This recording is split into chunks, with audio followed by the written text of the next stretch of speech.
This water is going to be the death of me. It works and it doesn't work. And then we have huge pressure and then we have no pressure. But hopefully this time I've finally solved the problem. So if you remember, or if you watched some of the previous videos, you'll know we've had some ongoing issues with water pressure and opening the taps, no water, water leaks, air getting trapped, all of those things. Today I opened up the water because I'm bringing you an awesome episode where we're going to test the water so we know whether it's drinkable or not. I'm going to put the water meter on, I'm going to put the water filter on for debris. So at the end of today, my hope was that we're going to have 100% ready to go drinking water. I opened the taps and just a dry suction sound once again, and it's driving me nuts. But the water's flowing again, and I think I found the problem. So what happened is, right up at the top there, about 600 meters up at the top to be exact, I have the pipe put into the water furrow, which is fed from the waterfall. Like I said before, we're allowed to have a single pipe in there. It's part of our title deeds. It's only allowed for domestic, kind of all of those kind of things. But what's happening is the pipe is in there and it's just open, so it's just the flow of the waterfall which is creating the pressure into the pipe, which is then using gravity to feed down, and once gravity goes it then starts sucking. So it's a pretty cool suction system. But if you lose your suction, you lose your flow. And I figured out what the problem is, at least I think this time. So when it goes, the pipe is in the furrow like this. It then starts going down, which is cool, so it sucks. But then inside the furrow there are a few places where it goes up and down like this, and that I think is causing some other negative pressure or some other cancellation and suction. So what I've done at the top now is where the pipe is in the furrow, I've immediately diverted it to the wall of the furrow, so it's not sitting inside the furrow and then going with the grooves. It's now diverted to the top and running on the wall. And the wall is angled, is flat, but angled slightly down, and it immediately started flowing. So that is really good news. The water, as you see, is flowing as a stream. If I lift it up, it disappears and then it'll come back. There we go. You should be able to see that. So now it's just a matter of, so if I do this and I let the water go back and then I put it forward, the pressure is much higher. So now it's just a matter of getting the 600 meters of water pipe filled up with water, let all the air locks, air release valves do their thing, suck the air out, and then we'll have our big pressure back. But it's enough to test the water. I don't want to test it at the top, I want to test it at the bottom so it can run through the pipes, so I know what's potentially coming from the pipes. But fingers crossed, all of you, cross your fingers, cross your toes, say your prayers, do whatever you want to do to help us hopefully ensure that we've now solved the water problem with gravity and suction. I suppose this is the joy of homesteading and farming and doing this, is it's trial and error. You fail, you learn, you fail, you learn. But the most important thing is you never give up. So let's get water meters in, filters, water tests done so I can show you exactly the quality of this drinking water, potentially drinking water.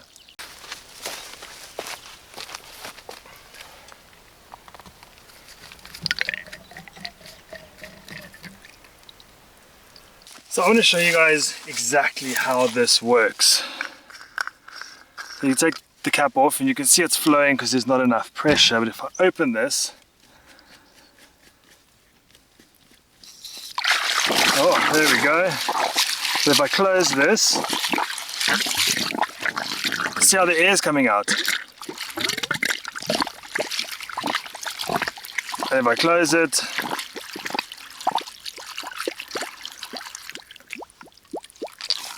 you see how the water dropped and it's bubbling, and now it's steady.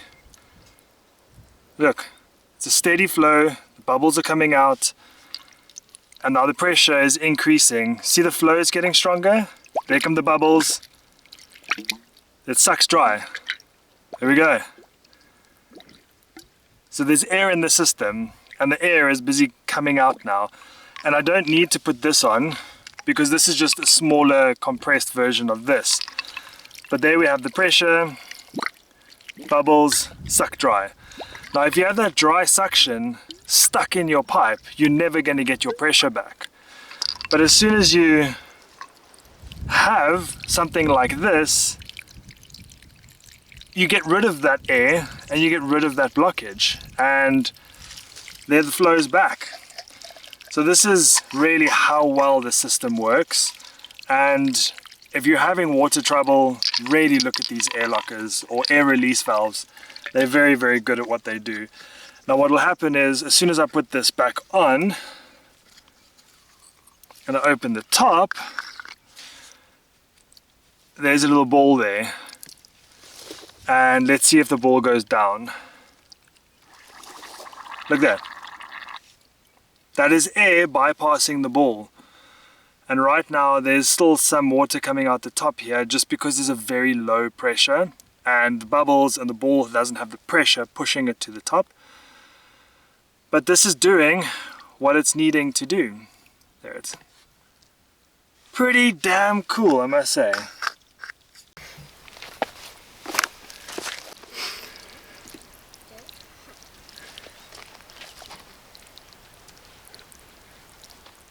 Now that I know the water is flowing, now that the bubblers and air lockers, air release valves are doing their thing, now there's two things that I want to get in, and this is the first one.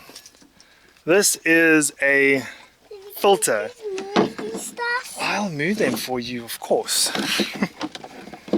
And this is a water meter. So these are the two things that I'm project-wise doing today. The water meter, like I've mentioned, this is just for me. It's not a legal requirement, it's not a for anybody requirement, it's just a for interest sake for me. I'm probably going to end up having more than one of these. The reason why is, with time we will have this water fed gravity system from the waterfall, but I'm also going to have like 100 kiloliter reservoir that I'm looking to put up somewhere over there, and that's going to be mainly water and rain, rain catchment. So I'd want to put one on there too, so that I'm looking at collective water usage, not just from a single source. And then this is just a what's it called? It's an inline filter. And this, if I open this up for you without hopefully shaking the camera too much, is just a filter with a 200 micron filter on it. And this is going to catch pieces of grass, sticks, mud, dirt, anything like that, so that that doesn't get into what will hopefully be our drinking water. So what I'm going to do is, if we look at the box is going to go in, I'll show you in a bit, but it's going to go on the other outside of the shut-off valve, so that I can from the outside shut off the valve, and then the water meter would stop. And then I'm going to put this on the other side of the water meter, so that once the water goes through the water meter, then the water can catch it. The reason being is there's already a few things over there, and I don't want to kind of clutter it up. So luckily it's going to be quite easy to put these two on, because I can just shut off the water, and we're not going to be dealing with the water pressure like we did last time and I got absolutely soaked. I can just cut the water, let it run out, it'll be dry, put the two on, and then let the water go again. Hopefully it does its thing. And then I'm going to let it run for a little bit, see if this thing's doing its job, and then get you a water test.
So that was a lot easier than what I thought.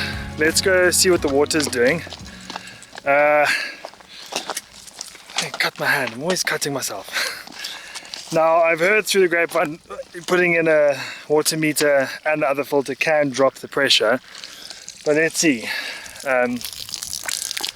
So far it's about the same as what it was.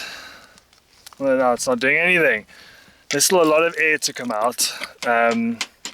It's definitely still coming out, but that was a lot easier. Now the one mistake I made, which you probably saw, is when I first put the water meter on, I put the flow the wrong way around, so it came in and it wasn't turning, just because this water meter doesn't have any signs. Now the water filter, the water meter didn't have any signs for the flow direction. The water filter did. That one was also a little bit more logical. But yeah, now we can start tallying up how much water is flowing through and also making sure it's clean. So I'm gonna let this flow a little bit so I can see what the filter looks like, hopefully show you guys. And then we're gonna get some tests done. So now we have the water out of the pipe. It's been running for a while and fingers crossed we can use this. Now there's going to be a few tests. There's going to be two different tests here, which is going to, I suppose, here's a color chart, and it's got an index for green, which is safe, and then outside of green, which is obviously not. The first test, which is going to be everything on this side, is we are going to check, and don't quote me or correct me because I'm not a chemist or a pharmacist or anything. We're going to check for nitrates, nitrite, free bromine, total chlorine, residual chlorine, fluoride, potassium, sulfate, zinc, chromium, and pH. going to be test 1. Test 2 is salt, copper, cyanuric acid, probably said it wrong, iron, lead, manganese, mercury, aluminium, hardness, total alkalinity, and carbonate root. I have no idea what most of these things mean, but as long as they're in the green, I'm good. Okay, so first one, just got to dunk it, and then we have to just leave it for 30 seconds. Let me see. Okay, hold that please.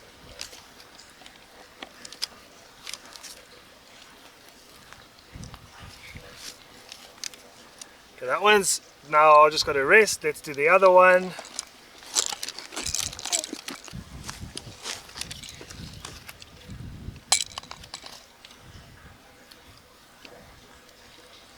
Okay, now we count and we wait and we see. Nike, you want to count? Yeah. Go.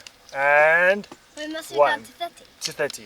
1, 2, 3, 4, 5, 6, 7, 8, 9, 10, 11, 12, 13, 14, 15, 16, 17, 18, 19, 20, 21, 22, 23, 24, 25, 26, 27, 28, 29, 30.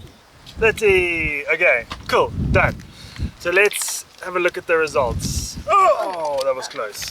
Yeah. Okay. So the first one, to bring you in close so we can see. I can bring it in. Right. We are safe on nitrate, nitrite. We're a little bit blue on free bromine. I don't know what that is. And 5 on chlorine, which is interesting because this comes straight from the waterfall. There's absolutely zero Chlorine. artificial chlorine that's added in, which is super interesting. And then so we're on chlorine. Residual chlorine is on 3. Fluoride is on 4, which is in the healthy range or good to drink. Potassium 0. Sulfate 0. Zinc 0. Chromium 0. pH 6.2. So this looks good to go. Before I drink it, I will just research what the dangers of free bromine are. I have absolutely no idea, so you take that one. Now the second one, that one is going to say that we are... Salt is 0, good to go. Copper is 0, good to go. Cool, thanks, you can leave that.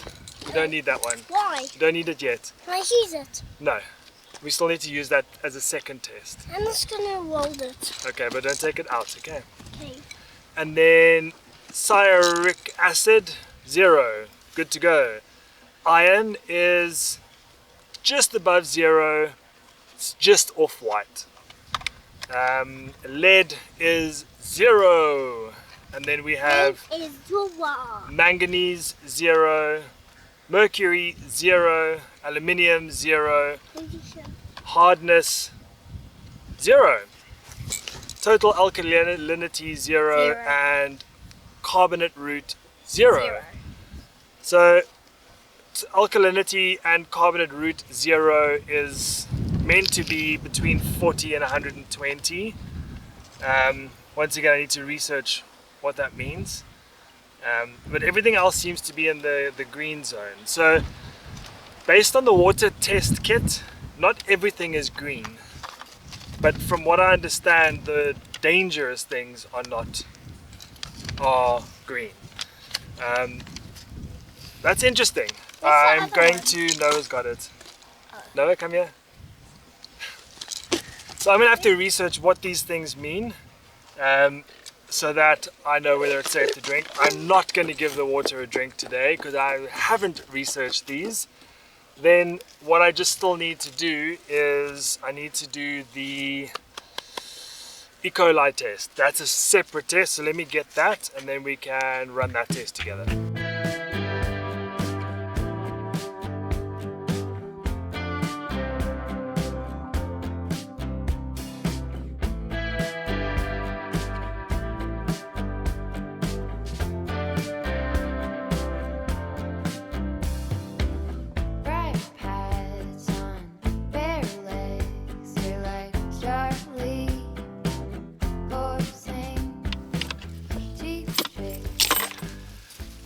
So water tests are done, and the only thing that I'm worried about is the free bromine. I've done a quick bit of research and it turns out that it's not a very good thing to have. So I've taken a bottle of water with me so I can do some more tests, and if I need to I can send the tests away just to make sure it's not potentially an error. I mean, this is a box kit and I've read that it's relatively accurate, people say, within I suppose what a box kit can do. My only concern is though the free bromine was top end. It's meant to be white and it was blue, and blue is on the top end, which means it's picked it up. Whether the levels are correct, I don't know, but the fact is it's picked it up. If we look at like lead and mercury, things like that, that's 0, so it hasn't picked up anything. Yeah, so I'm gonna have to check that one out. So I'm not gonna be drinking the water for now. I just want to, it's been running for a bit now, this filter. So I want to see. And I suppose the good thing is the water is relatively clean. You're probably not going to be able to see anything, but there's like a little bit of green stuff on the inside, a little bit of dirt, nothing major, but to me it shows that this is working. The little bit of gunk that is coming through is now being filtered through the water, filtered right down the bottom. So this was an interesting day, I'm not gonna lie. Problem solved to get the water flowing, got the water meter in, got the water filter in, got a water test done, can't drink the water. That's just how it goes. At least for now we can use the water on the land. I'm going to see if there's a way we potentially need to use some other treatment. I don't know if something like UV or reverse osmosis will work for, oh man, I just cut my hand randomly, will work for free bromine. I'll have a look. I will let you know though, because the more I know about it, the better it is for you. So thanks for watching. Hope you found it interesting. As always, thank you for your support. You can join to become a member. I'll share extra content in the background, and you can support me by buying me a coffee and joining me out on Patreon. But until next time, thanks for watching and happy homesteading.